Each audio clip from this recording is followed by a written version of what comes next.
Now, this new movie called Alias Grace, it follows a convicted killer's experience in the women's prison and her struggle to unlock memories. Now, Margaret Atwood, they say, is a gold mine for stories about women facing down institutional power. Oh, okay. I'm not going to make a comment because I don't know anything about Margaret Atwood, and this might be something to see. Of course, they're talking about symbolic for resistance against President Trump, so they're already starting it. But anyway, the real Sarah Gordon was sentenced to life in prison back in 1843 for the murder of a family that she served. And, it's talks about the Canadian author back in 1996. She had some novels that talked about life sentences and things like that. The big thing here is Marks faces solitary confinement and corporal punishment, typically inhuman for the pre-1900s prison reform movement, before she meets Simon Jordan, who becomes interested in her case. He's a doctor.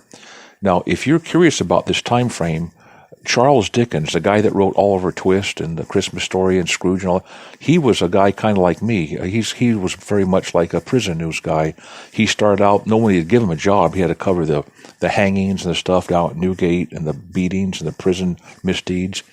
And he had that in his blood. And he came once to the United States, believe it or not, and did a thing about the prisons in the United States.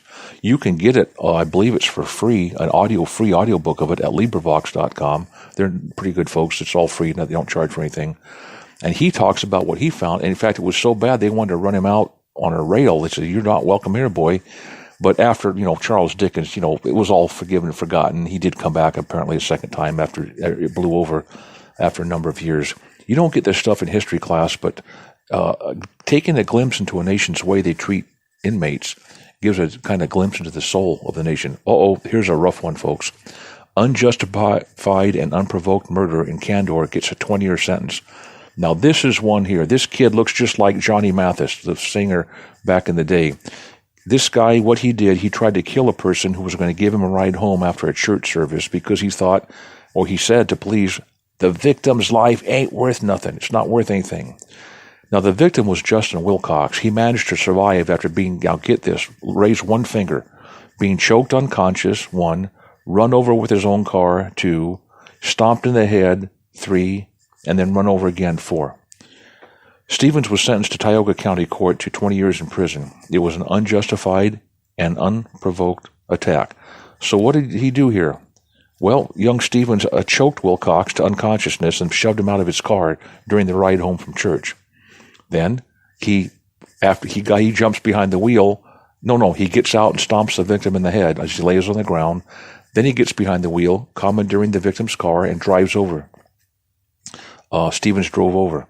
Now, the defendant then drove out of the parking lot, around the block, then back to Mr. Wilcox a second time and rode over him because he didn't think he'd killed him the first time. The defendant told police he wanted to kill Mr. Wilcox because his life wasn't worth anything. Then, this is the truth has a certain ring to it, and here it is right here.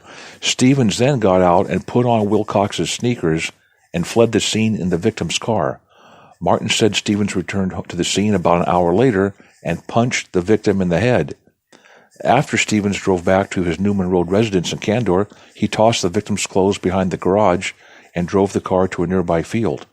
Now, of course, he was arrested at home. But there you have it. You're going to see these things, very unusual. Murder?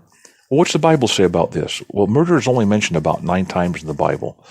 In Psalms, it talks about, it says, he sitteth in the lurking places of the villages, in the secret places doth he murder the innocent, his eyes are privily set against the poor. This was kind of a secret place, an evening ride home, parking lot. Next up, they slay the widow and the stranger and murder the fatherless.